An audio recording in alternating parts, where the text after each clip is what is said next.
Bismillahirrahmanirrahim.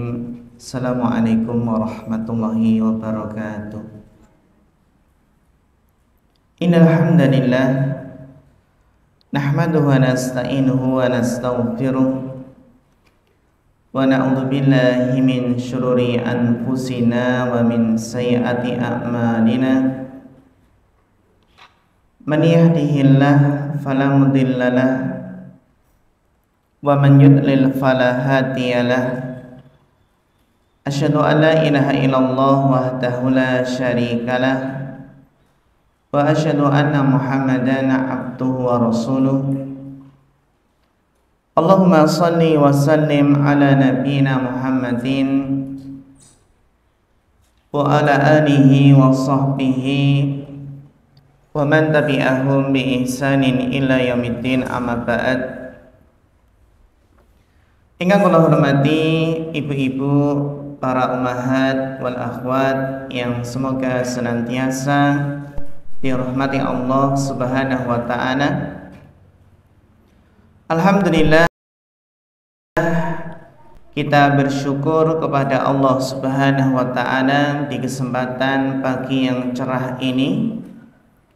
Kita masih diberikan rahmat, taufik dan karunia-Nya sehingga bisa menghadiri kajian fikih pendidikan anak, kajian parenting di kesempatan yang berbahagia ini. Semoga Allah berikan keberkahan dan ilmu yang bermanfaat yang menjadi bekal kita di dalam mentarbiyah dan mendidik anak cucu kita. Semoga dengan keberkahan ilmu bisa memperbaiki keadaan kita, anak-anak kita, keluarga kita, bahkan masyarakat yang ada di sekitar kita. Sehingga sebenarnya kuncinya itu adalah terletak pada ilmu. Segala sesuatu itu membutuhkan ilmunya. Sehingga di sini kita harus menanamkan di dalam hati betapa berharganya sebuah ilmu, betapa butuhnya kita kepada ilmu setiap saat. Karena kita ingin hidup kita itu diberikan bimbingan oleh Allah Subhanahu wa taala dengan bimbingan ilmu syar'i. Terutama di tengah gempuran arus yang semakin deras yang mempengaruhi pola pikir anak-anak kita, yang mempengaruhi gaya dan sikap anak-anak kita, yang tentunya kita di dalam menyikapi segala sesuatu yang muncul pada anak kita, kita berusaha menyikapinya dengan bijak. Kita menyikapi sesuatu yang muncul pada diri anak kita, kita sikapi dengan ilmu, bukan disikapi dengan amarah, dengan emosi. Terutama pembahasan yang akan kita bahas, kita diskusikan di kesempatan kali ini, pembahasan yang sangat penting, yaitu ketika kita mendapatkan, ketika anak mulai membantah, ketika kita berbeda pandangan dengan anak kita. Anak mulai berani menyanggah orang tua, bahkan mungkin membantah. Yang mana fenomena anak yang mulai berani membantah orang tua adalah sesuatu yang muncul dalam perjalanan tumbuh kembangnya. Tidak sedikit orang tua yang merasa kecewa. Dhisik anakku manut, tenan Ustaz, manut banget. Tapi sekarang nek dikandani bantah terus. Didengar saja enggak Ustaz. Baru nasihati sedikit sudah disanggah. Iki sing ngajari sapa? Kadang apa Bu? Merasa bingung atau mungkin kecewa. Bahkan marah ketika anak mulai berani mengatakan saya nggak setuju Bu. Kenapa harus begitu? Kok ngono? Padahal di balik sikap membantah tersebut bisa jadi itulah proses sedang tumbuhnya potensi berpikir kritis. Jadi ketika anak berani mengutarakan pendapatnya yang berseberangan dengan pendapat ibu, itu bisa jadi adalah proses tumbuhnya potensi berpikir kritis. Yang namanya siswa itu kan dilatih untuk berpikir kritis. Bagaimana anak itu dilatih kemandiriannya, yang mana kritis, berpikir kritis, mandiri itu adalah dua hal yang sangat dibutuhkan untuk membentuk pribadi dewasa yang matang. Namun tentu saja perbedaan di sana ada bedanya nggih. Wonten enten bentenipun Bu.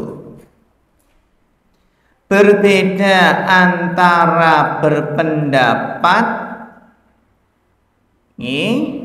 membantah dengan adab, tentunya berbeda dengan membantah tanpa adab.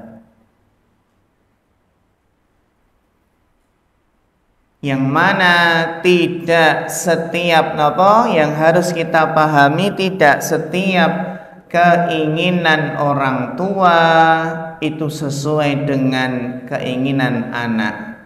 Nggak mesti sama. Tentunya tidak mungkin semua pandangan orang tua itu sama plek dengan pandangan anak. Maka bagi orang tua niku napa Bu? Berusaha untuk bijak di dalam menyikapi perbedaan. Yang mana kebijaksanaan inilah yang menjadikan anak bisa tumbuh dengan hati yang lembut. Hatinya tetap lembut, tumbuh dengan hati yang lembut, bukan hati yang keras.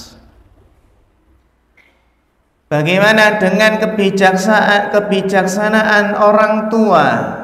Pikiran anak tetap tumbuh sehat. Bagaimana harapannya ketika anak berbeda pendapat tapi tetap beradab kepada kedua orang tuanya? Sehingga yang perlu kita sadari bersama yang harus kita maklumi apa Bu? Memahami hakikat perbedaan dalam pandangan Islam. Yang mana perbedaan itu adalah sunnatullah. Sunnatullah dalam kehidupan manusia. sebagaimana yang Allah firmankan di dalam surat Hud ayat 118. Surat Hud ayat 118, yang mana Allah Ta'ala berfirman, walau syaa rabbuka laja'alan nasa ummatan wahidah. Dan seandainya Rabbmu menghendaki, niscaya Dia akan menjadikan manusia umat yang satu. Wala yazaluna mukhtalifin, tetapi mereka senantiasa berselisih pendapat.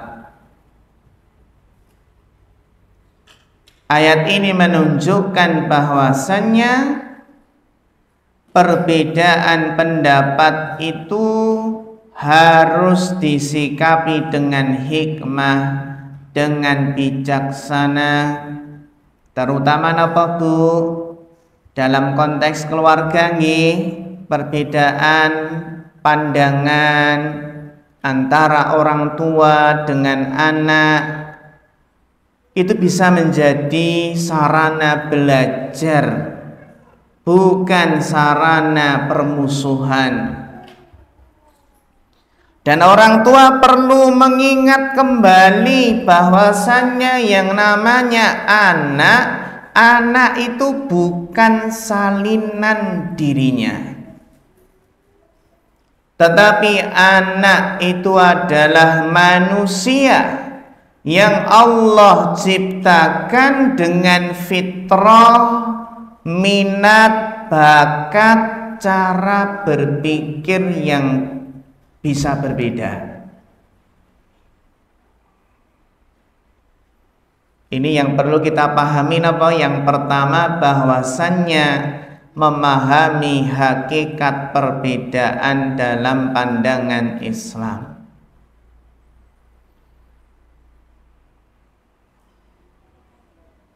Yang kedua, yang perlu kita pahami dalam masalah ini adalah ketika anak mulai membantah, maka harus diperhatikan, harus dibedakan, napa Bu?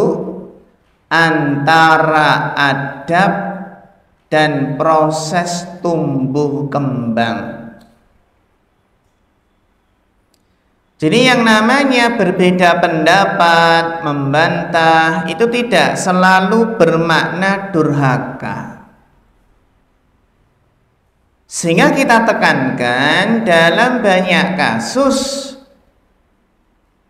membantah atau beda pendapat itu adalah tanda bahwa anak mulai berpikir, anak mulai berlatih menimbang, anak mulai mencari makna dari perintah orang tuanya. Sebagaimana Nabi Shallallahu Alaihi Wasallam pernah mendapati anak muda yang berani berbicara dan mengajukan pendapatnya.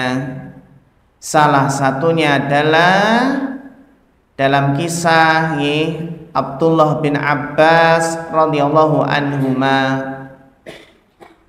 yang meski masih sangat muda tapi beliau pernah memberikan pendapat di hadapan para sahabat besar dan Rasulullah SAW tidak menegurnya, bahkan membenarkannya dan memujinya. Ini menjadi pelajaran bahwa Islam tidak mengekang perbedaan pandangan, asalkan apa Bu? Tetap disampaikan dengan penuh adab dan penuh penghormatan. Jadi dibedakan nih antara membantah dengan apa? Durhaka.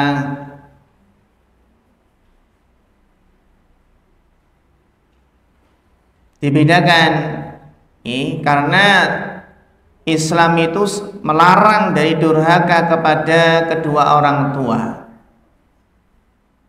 Tapi Islam tidak melarang mengutarakan pandangan dengan sopan.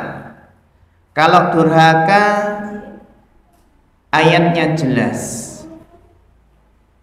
Dalam surat Al-Isra ayat yang ke-23, Allah Ta'ala berfirman, "Fala taqul lahuma uff."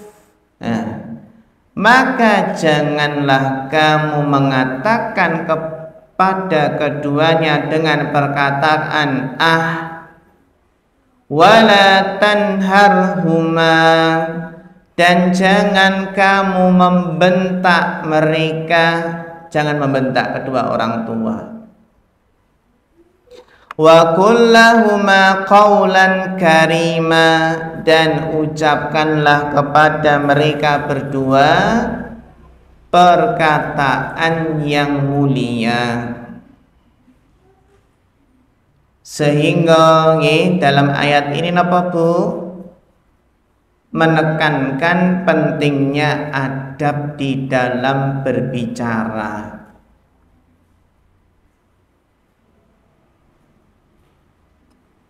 Sehingga terkadang anak niku berbeda pandangan dalam masalah duniawi. Misalnya berbeda pandangan dengan orang tua masalah napa Bu? Pilihan sekolah. Niku sering ibu kali napa putranipun berbeda pendapat. Ibu pengennya sekolah ke sini, anaknya beda, pengennya ke sekolah ke sana. Bahkan cita-cita nggih benten. Ibu pengennya cita-citanya anaknya jadi ini, tapi ternyata anaknya nggak mau, pengen jadi itu.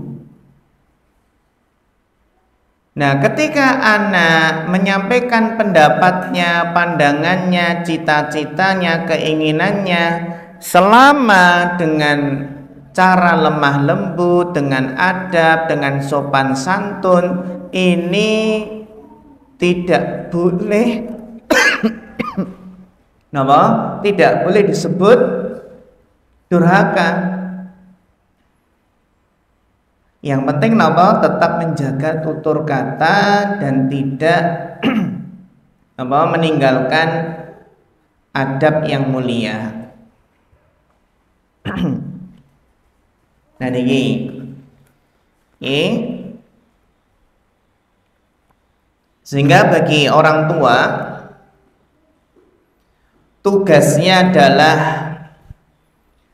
menjadi teladan di dalam berdialog, berdiskusi, bermusyawarah. Orang tua yang bijak, ini penting Bu. Orang tua yang bijak tidak memadamkan suara anak. Akan tetapi orang tua yang bijak adalah mengarahkan kepada yang lebih baik.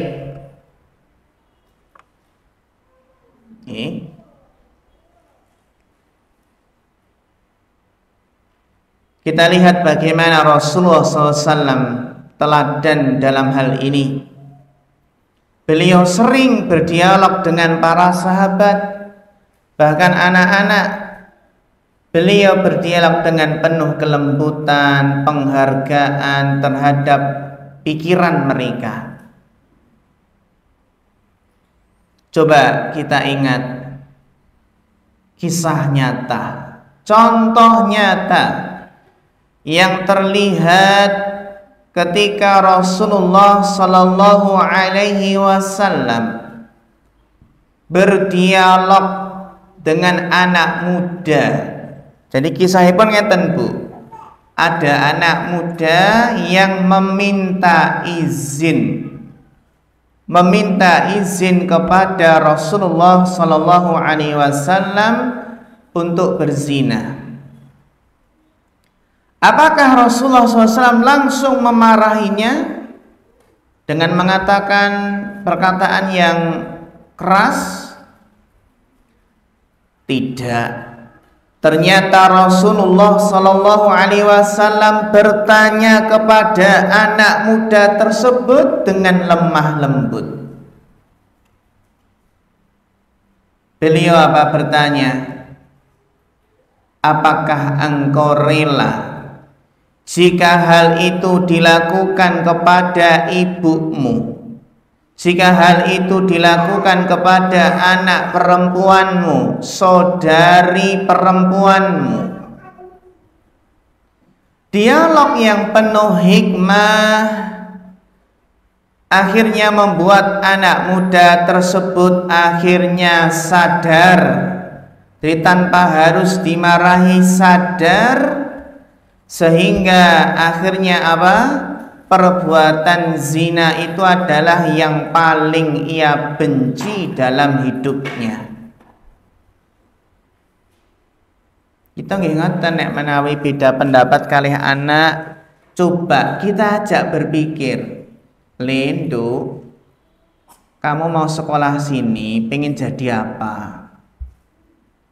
Apa gur melu-melu kancamu? Kenapa kok sekolah sini, alasannya apa? Kenapa kok pengen jadi ini, jangan pengen itu? Karena memang zaman sekarang ini banyak anak-anak yang cuma ikut-ikutan temannya. Koncone oke sing sekolah rono, melu-melu rono. Dan dia nggak punya tujuan, nggak punya arah, nggak punya planning, nggak punya rencana. Kok sekolah rono ngopo? Lah kanca-kanca ndorono lho, Bu. Lah iku dadi apa? Ya dadi anake ibu. Kadang napa mboten jelas. Jadi kita lihat bagaimana menegur dengan kasih sayang lebih efektif daripada memaksa dengan amarah. Sehingga apa? Yang terpenting adalah menanamkan adab. Adab napa? Adab berbeda pendapat. Kita tanamkan pada diri anak. Perbedaan boleh ada, tapi harus dibingkai dengan adab Islami. Jadi ada beberapa langkah nih yang bisa ditempuh oleh orang tua. Di antaranya napa, Bu? Diajarkan sopan santun sejak dini.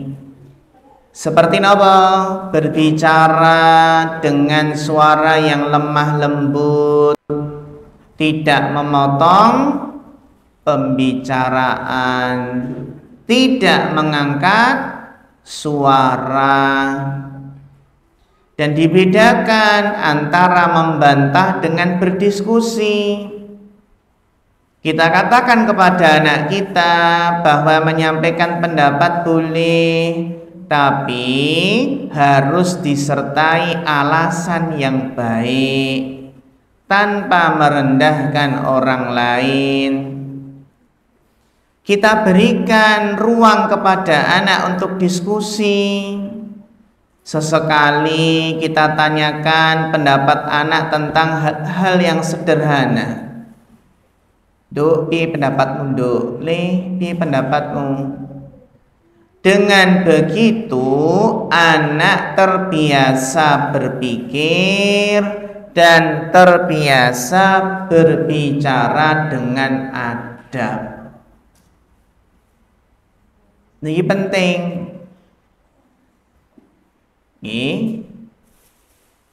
Kita beri contoh. menunjukkan bagaimana cara berbeda pendapat dengan sopan. Nah saat ini banyak anak yang nggak sopan, ditegur malah dadi seperti apa Bu? Kasus ada kepala sekolah yang ketahuan apa? Memergoki ada anak didiknya yang merokok. Akhirnya apa Bu? Digampar nih.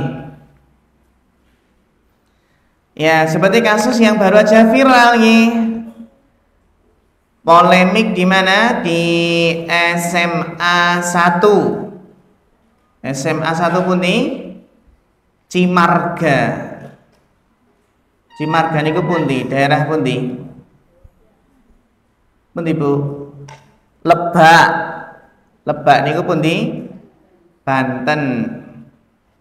Ada kepala sekolah yang menegur ada anak didiknya yang ketahuan merokok, terus spontanitas ditampar, terus anaknya tidak terima, ibunya nggak terima, akhirnya lapor nopo polisi. Ketika lapor polisi, anak-anak yang lain ikut demo. Demo apa Bu? Demo mogok sekolah. Yang demo berapa? Yang mogok sekolah pinten? 630 nih. Nah, sampai 630. Akhirnya viral. Ketika viral, akhirnya ibu kepala sekolah niki dinonaktifkan sementara oleh wakil gubernur Banten. Niki sing salah sinten Bu? Sing salah sinten? Akhirnya ibu kepala sekolahnya banjir dukungan dari netizen, akhirnya nggak jadi dinonaktifkan dan mulai kembali aktivitas di sekolahannya.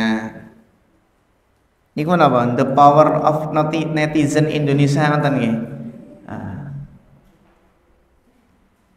Nah niki, nek zaman riyen niku tirosipun apa? Pun biasa. Zaman dulu anak itu dipukul penggaris, dibalang penghapus, balang apa? Balang kapur. Biasa nggih Bu nggih.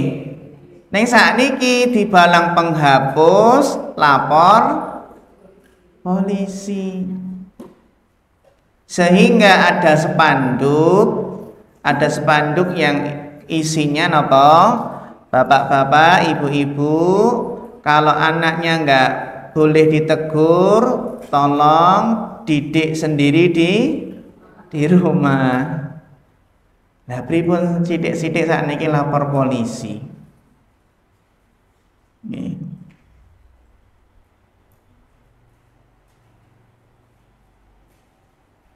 Niki pun damai terusipun. Ya jadi lapor polisi. Sehingga napa ibu-ibu, para ummahat wal akhwat yang dirahmati Allah Subhanahu wa taala, niki nggih bagaimana kita berikan contoh yang baik. Karena napa? Ya kita harus tahu penyebabnya. Cuma memang ada anak itu yang suka membantah. Ya. Maka kita berusaha memahami akar permasalahannya, dan nanti tentunya jalan bijak di dalam mengatasinya. Karena fenomena anak yang suka membantah orang tuanya ini bukanlah hal baru dalam kehidupan keluarga. Mungkin hampir semua orang tua pernah mengalaminya. Mulai dari anak kecil yang menolak disuruh mandi, kalau sudah agak besar, remaja yang menentang aturan, hingga anak dewasa yang mungkin berdebat dengan nada yang tinggi. Sehingga banyak orang tua yang merasa sedih, marah, bahkan kecewa karena merasa tidak dihargai, merasa tidak dihormati. Namun yang perlu kita sadari, sebelum menilai anak durhaka, penting bagi orang tua untuk memahami akar penyebab dari sikap suka membantah tersebut. Karena membantah niku bukan sekedar masalah perilaku, tetapi itu adalah cermin dari emosi, perkembangan psikologis, dan juga ini menunjukkan bagaimana kualitas hubungan antara orang tua dan anak. Dalam Islam, anak memang diwajibkan berbakti kepada kedua orang tua. Tetapi orang tua juga dituntut untuk mendidik dengan hikmah dan kasih sayang, bukan dengan kemarahan semata.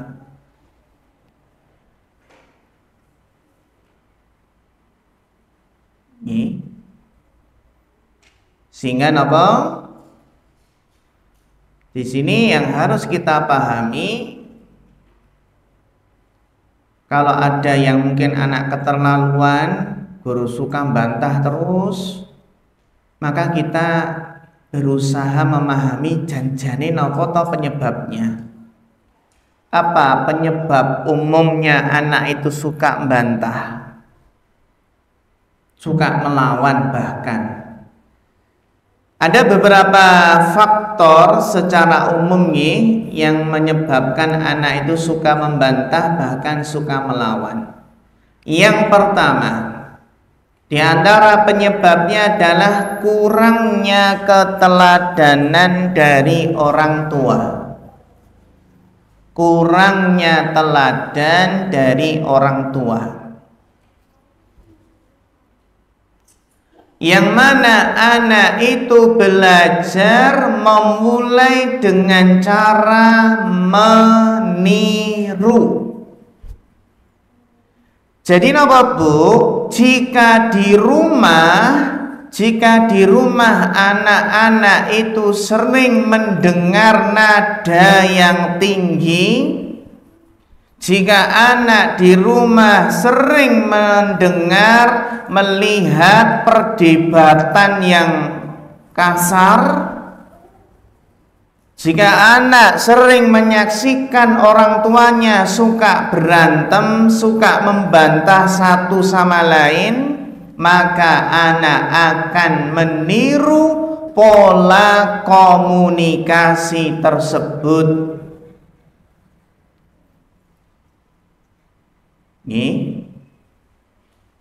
Berdasarkan sabda Nabi SAW, kullu mauludin yuladu alal fitrah.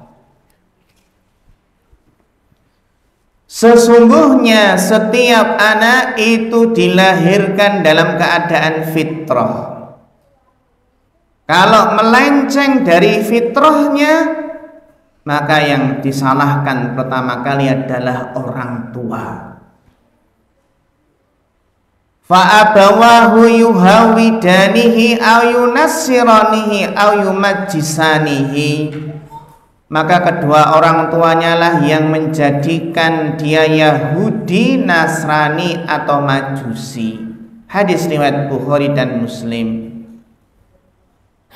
Hadis ini juga menegaskan bahwa lingkungan keluarga adalah sekolah pertama bagi anak. Hadis ini juga menunjukkan apa? Teladan orang tua itu adalah guru utama. Teladan orang tua itu adalah guru utama anak. Sehingga apa Bu? Nek jenengan berantem kalih bapak, saya ini pun berantem teng pundi? Teng pundi Bu? Nek berantem kalih bapak, berantem teng pundi? Teng kamar. Malah mboten sios berantem nek niku. Berantemipun teng pundi? Diajak makan mawon nggih, makan di luar.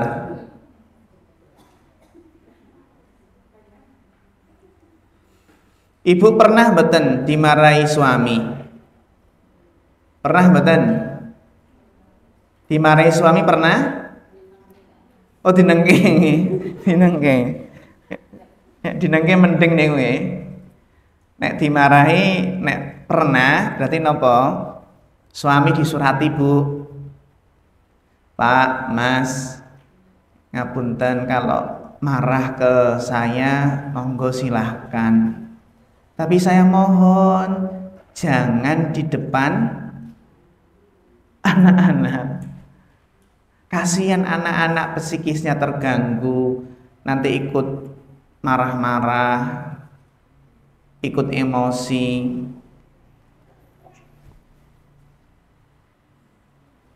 Sehingga perlu adanya kesepakatan antara suami istri, penting buat kesepakatan. Kalau seandainya berantem, berbeda pendapat, berselisih pendapat, kadang sampai nadanya agak meninggi, yuk kita sepakat jangan di depan anak-anak.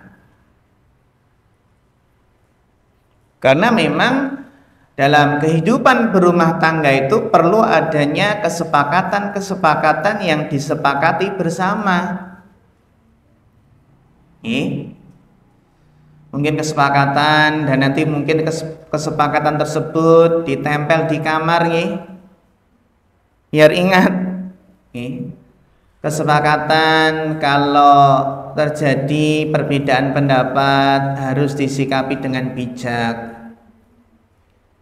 Kalau salah satu pasangan mungkin melakukan sebuah kesalahan, jangan mengungkit-ungkit kesalahan masa lalu.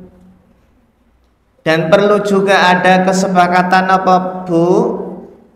Jika salah satu itu marah, salah satu emosi, maka yang satunya jangan ikut-ikutan emosi.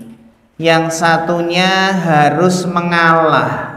Jangan sampai gelas ketemu gelas, akhirnya pecah. Juga penting ada kesepakatan apa? Nek neng-nengan ampun dangu-dangu. Sepakat yo. Nek marah diem-dieman, jangan apa? Jangan lama-lama. Ini apa? Sampai sebulan neng-nengan nggih. Nah ini sebab pertama kurangnya teladan dari orang tua. Sebab yang kedua, kenapa anak itu suka membantah? Di antara penyebabnya adalah pola asuh yang otoriter dan terlalu keras.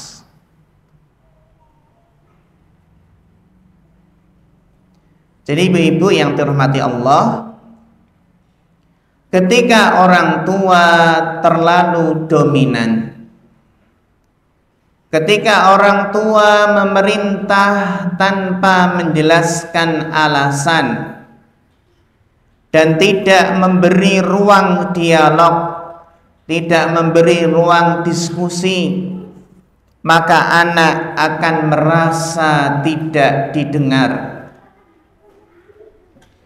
Akibatnya adalah anak akan mencari cara untuk melawan, yaitu dengan cara membantah. yang mana secara psikologi bahwasannya ini adalah reaksi terhadap otoritas yang tidak disertai empati. Reaksi terhadap otoritas yang tidak disertai empati, sehingga dalam jangka panjang anak akan kehilangan rasa hormat, bahkan anak lebih suka menentang. Sehingga Rasulullah SAW itu tidak pernah mendidik dengan cara otoriter, dengan cara kekerasan.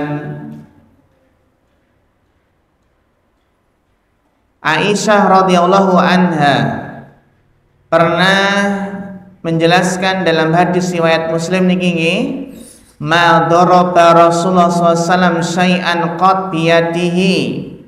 Rasulullah tidak pernah memukul sesuatu dengan tangannya sama sekali.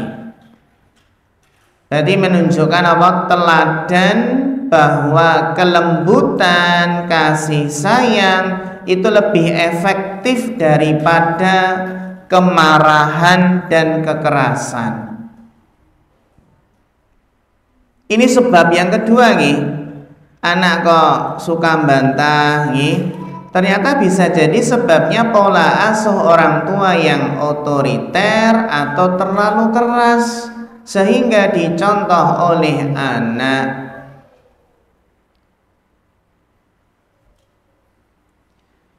Dan juga mungkin ada sebab alami. Ya, ini adalah sebab yang ketiga. Sebab ketiga ini bisa kita katakan apa? Tahap perkembangan psikologis anak, yang pada usia tertentu anak memang sedang mencari jati diri.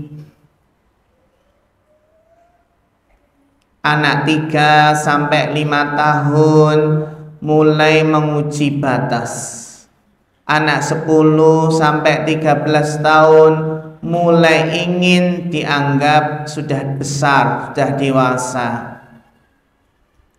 Remaja 15 tahun ke atas mulai membangun identitas diri dan kemandirian berpikir. Terkadang hal itu nih adanya apa? Mulai muncul rasa membantah, itu ternyata bisa jadi proses alami menuju kedewasaan, sehingga tugas orang tua adalah mengarahkan, bukan menekan. Ini yang dinamakan faktor faktor usia, faktor umur, yang merupakan tahapan perkembangan psikologis anak. Nah, sebab yang kelima, ini penting. Kenapa kok anak tiba-tiba balelongi? Sebab yang kelima adalah pengaruh lingkungan dan media.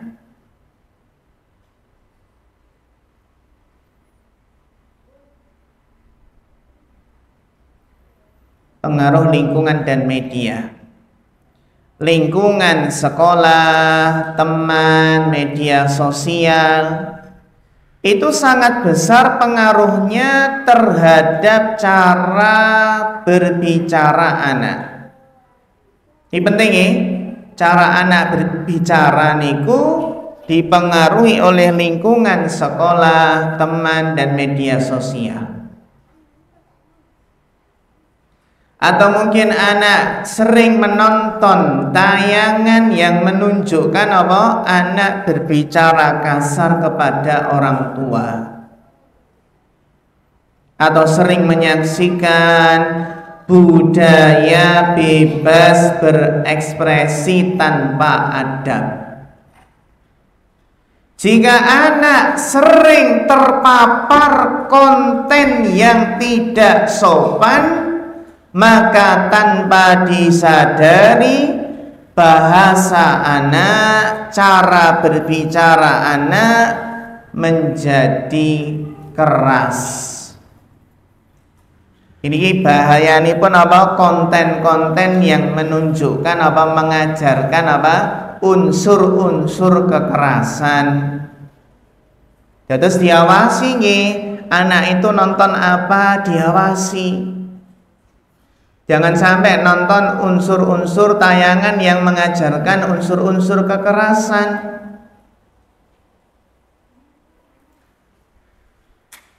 Nih, ampun ngantos, ibu sibuk dengan HP-nya biar anak nggak ganggu, dibelikan HP sendiri. Nih, HP, jangan ngerusuh ibu. Nih.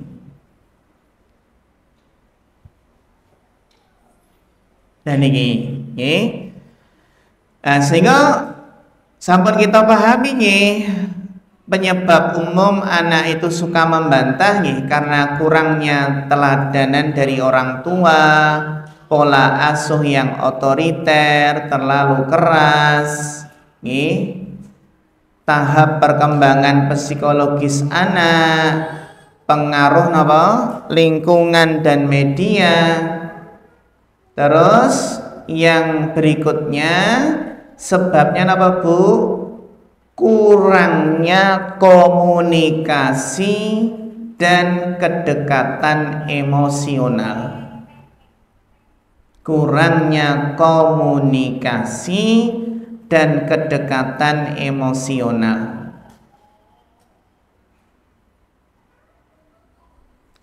Jadi apa Bu? Anak itu merasa jauh secara emosional, itu merasa jauh dari orang tuanya.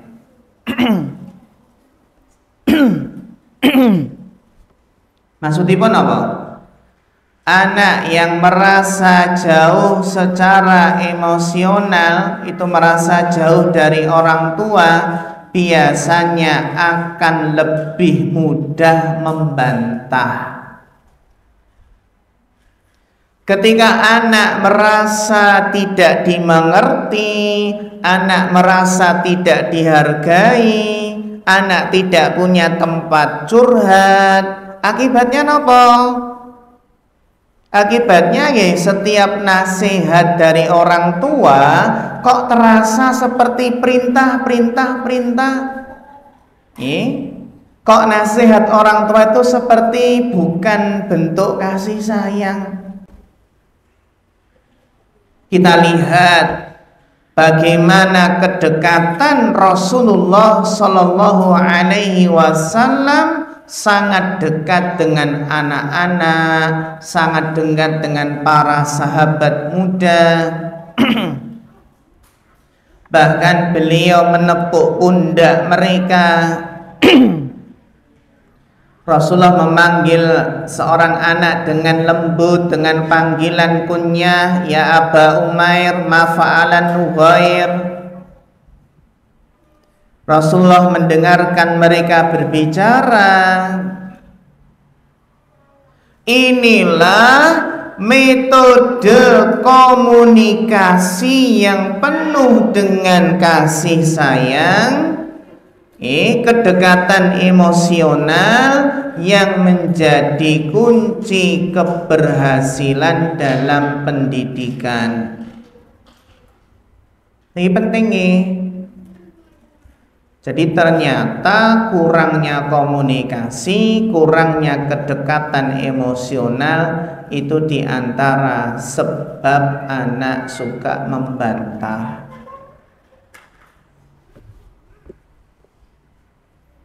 Nah saat ini Ibu,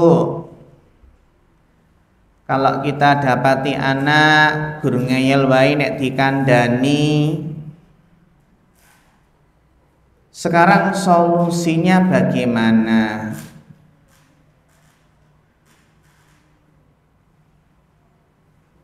Solusinya bagaimana? Agar nopo? Agar kita bisa menyikapinya dengan bijak.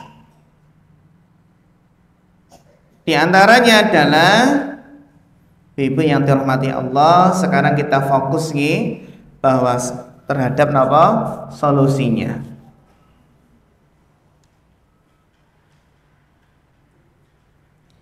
Yang pertama adalah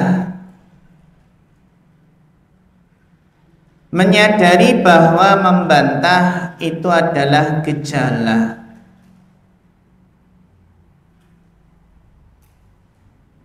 Gejala dari sesuatu yang bisa lebih mendalam.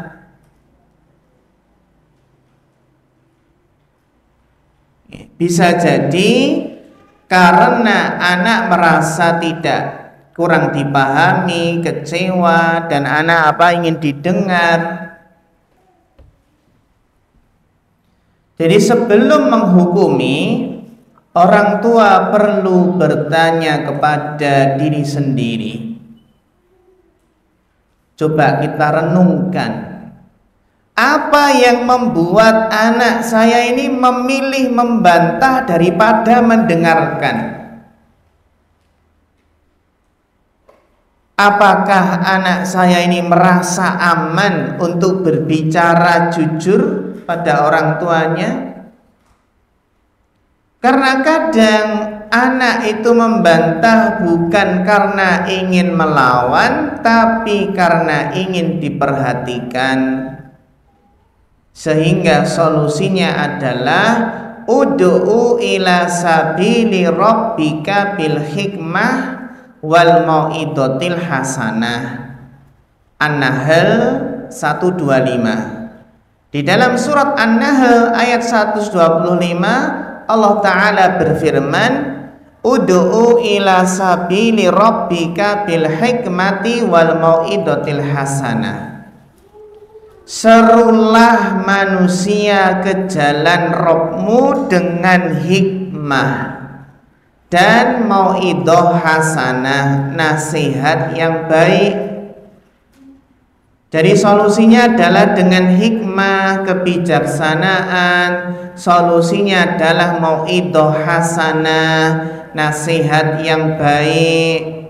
Nasihat yang baik yang harus diterapkan di dalam mendidik anak.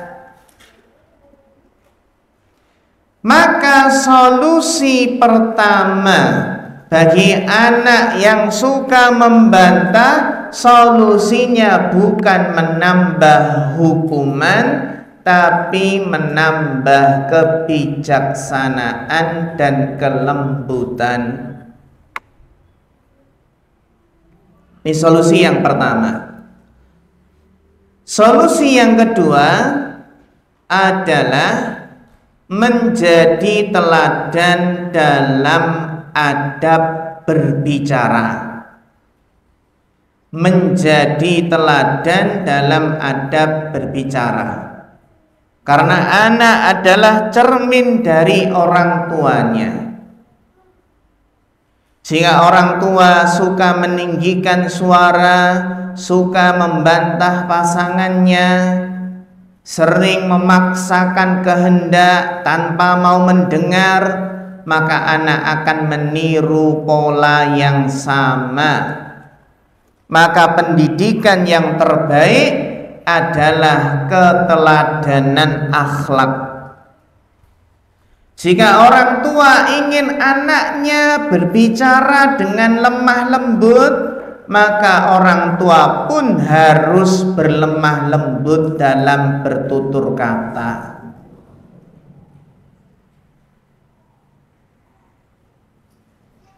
Coba ibu coba berbicara pada anak dengan wajah yang tenang, nada yang rendah, yang mana kita renungkan, terkadang satu kalimat yang lembut lebih kuat efeknya efeknya dibandingkan 100 kalimat yang keras. Napa malih nek anak niku maeme suwemen nggih, kalau makan lama banget tambah digetak tambah napa? Tambah napa, Bu? Tambah suwe nggih. Akhirnya bengong, malah nggak disendok sama sekali. Terkadang satu kalimat lembut lebih kuat efeknya dibandingkan 100 kalimat keras. Kenapa, Bu? Karena anak tidak hanya mendengar dengan telinga, tapi anak juga mendengar dengan hatinya. Mendengar dengan hatinya. Dan ini solusi kedua, menjadi teladan dalam adab berbicara. Yang ketiga, mulai membangun komunikasi dua arah. Banyak anak membantah karena tidak punya ruang untuk berbicara. Orang tua hanya perintah-perintah, melarang-melarang tanpa menjelaskan mengapa, apa alasannya. Padahal anak zaman sekarang itu tumbuh di era informasi yang mereka butuh penjelasan, bukan sekedar perintah. Nah, saat ini pripun langkah-langkah membangun komunikasi yang sehat. Pripun, Bu, caranipun? Dengarkan. Yang pertama, dengarkan tanpa menyela. Biarkan anak menyampaikan pendapatnya. Mungkin ia salah, tapi dengarkan dulu alasannya. Yang kedua, gunakan bahasa diskusi, bukan bahasa debat.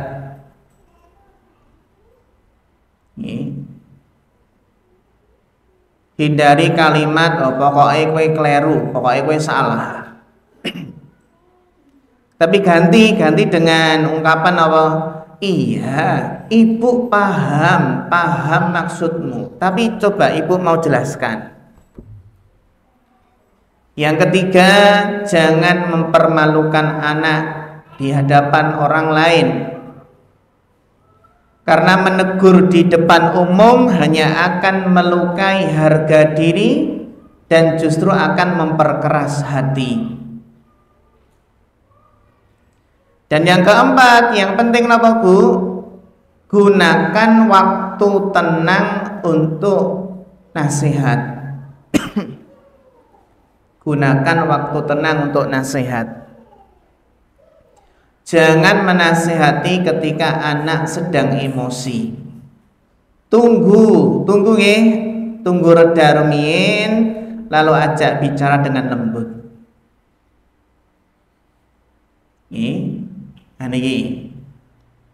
Nah, yang ketiga, membangun komunikasi dua arah. Yang keempat, menanamkan adab dan batasan sejak dini. Menanamkan adab dan batasan sejak dini. Jadi apa, Bu? Solusi jangka panjang untuk menghindari anak yang suka membantah adalah menanamkan adab sejak dini. Karena Rasulullah SAW pernah bersabda di dalam hadis riwayat Tirmidzi, "Manahala walidun waladahu min nihlin afdal min adabin hasanin." Tidak ada pemberian terbaik yang diberikan seorang ayah kepada anaknya selain adab yang baik. Jadi adab yang baik adalah pemberian yang terindah untuk sang buah hati. yang mana adab yang ditanamkan sejak dini akan membentuk kerendahan hati dan penghormatan terhadap orang tua. Jadi perlu dilatih nih sejak kecil. Biasakan anak menjawab dengan sopan ketika diajak bicara. Ajarkan anak untuk meminta izin sebelum berbicara. Tanamkan apa Bu? Rasa hormat. Bagaimana contohnya nih, bagaimana orang tua itu menghormati kakek neneknya, ya. Nah ini. Terus solusi yang kelima, menegakkan ketegasan dengan kasih sayang. Jadi kita tetap tegas. Menegakkan ketegasan dengan apa? Kasih sayang. Jadi ibu-ibu yang dirahmati Allah, perlu kita pahami ya, kelembutan bukan berarti membiarkan. Karena Islam mengajarkan keseimbangan antara rahmah, kasih sayang, dan ketegasan. Rasulullah SAW pun pernah menegur dengan tegas, namun tetap dengan cinta dan kasih sayang. Ketika seorang anak muda makan dengan tangan kiri, Nabi menegas, kul biyaminik, makanlah dengan tangan kananmu.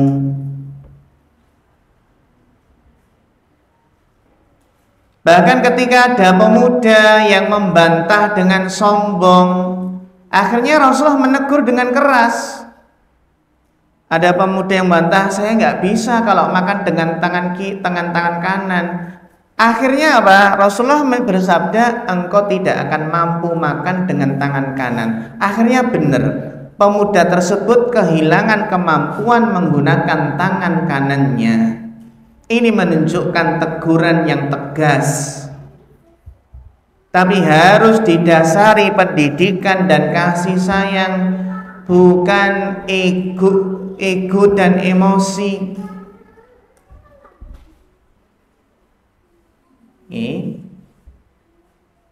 Terus solusi yang berikutnya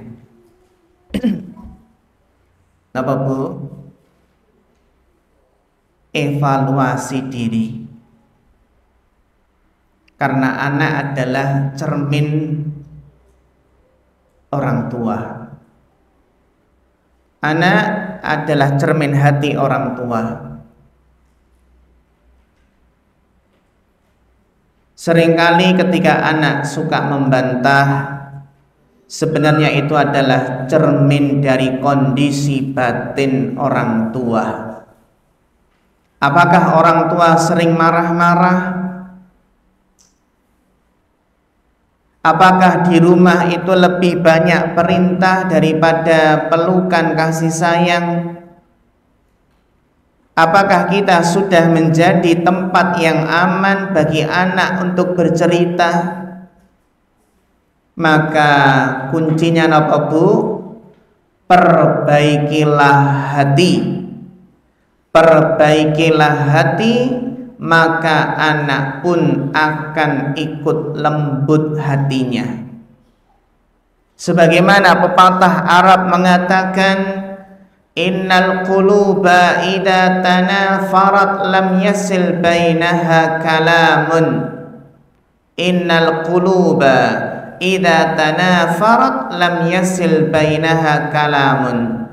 Jika hati telah saling menjauh, penting nih, jika hati telah saling menjauh, maka kata-kata tidak akan bisa menyatukan. Jadi kalau hati sudah saling berjauhan, maka kata-kata tidak akan bisa menyatukan. Jadi intinya apa? Intinya sikap suka membantah bukanlah akhir segalanya. Tapi kita anggap ini bisa menjadi awal perubahan besar dalam keluarga jika disikapi dengan sabar, bijak, dan penuh cinta, penuh kasih sayang. Sehingga napa? Perlu niki yang perlu kita tekankan sebagai penutup. Kita ingat hadis Nabi Sallallahu Alaihi Wasallam, man la yarham la yurham.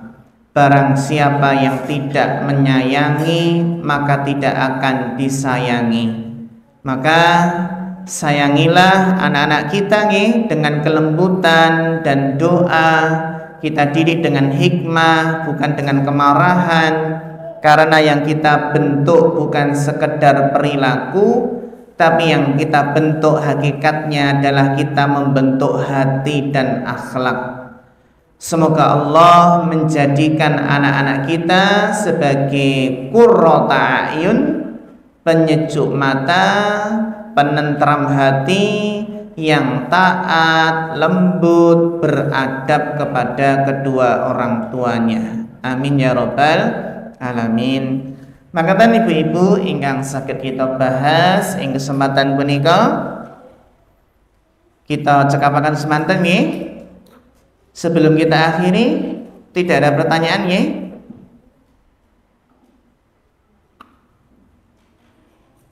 Cukup boten nonton? Nggih, pun jelas nggih? Nggih, kalau sudah jelas maka kita cukupkan sampai di sini. Karena sudah hampir jam 10, semoga Allah Ta'ala berikan taufik dan kemudahannya kepada kita semua.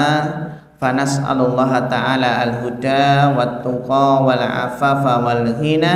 Fa akhirul kalam, wassalamualaikum warahmatullahi wabarakatuh.